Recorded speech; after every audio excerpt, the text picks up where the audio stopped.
1 plus secant a by secant a equal to sin square a by 1 minus cos a అని చూపించమంటున్నానా. So చూద్దాం ఒకసారి.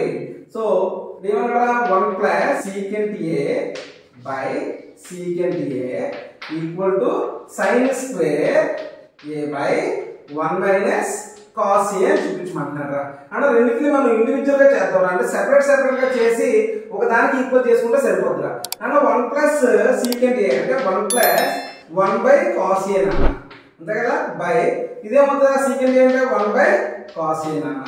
So దీన్ని ఎలా చెప్పొచ్చు మనం cos a plus 1 by cos a cos a plus 1 by cos a denominator ఎలా ఉంది 1 by cos a ఉందన్న 1 by cos a ఉందా. cos a క్యాన్సిల్ అయిపోతే మనకి ఏం మిగిలిందన్న cos a plus 1 by 1 అంటే cos a plus 1 అంతే కదా.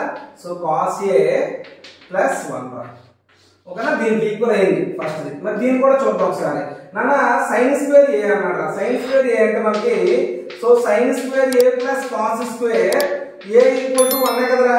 అప్పుడు మనకి so sine square A equal to 1 minus cos square A అని రాస్తాం కదా. అంటే ఇది ఏం రాస్తున్నా అంటే 1 square minus cos square A అని రాయచ్చా. అంటే 1 స్క్వేర్ మైనస్ కాస్ స్క్వేర్ ఏంటంటే 1 స్క్వేర్ అంటే 1 కదా. అందుకని 1 స్క్వేర్ మైనస్ కాస్ స్క్వేర్ అంటే A square minus B square format లో ఉంది కదా అది. ఓకేనా. సో దాన్ని కూడా చూద్దాం ఒకసారి.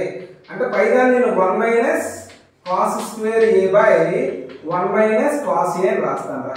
నాన్న ఇది ఏ స్క్వేర్ మైనస్ బి స్క్వేర్ అయితే ఫార్ములా ఏంట్రా ఏ ప్లస్ బి ఇంటూ ఏ మైనస్ బి అంటే 1 plus cos A into 1 minus cos A whole by 1 minus cos A నాన్న.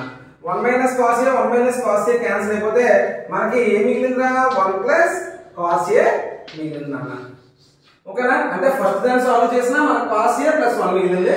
సెకండ్ దాన్ని సాల్వ్ చేస్తే 1 plus cos a మిగిలింది. ఏదైనా ఒకటే కదా. ఓకేనా. సో ఈ రెండు ఈక్వల్ కనుక సో అటువంటి రెండు కూడా ఈక్వల్ అన్నమాట. ఓకేనా. ఎస్.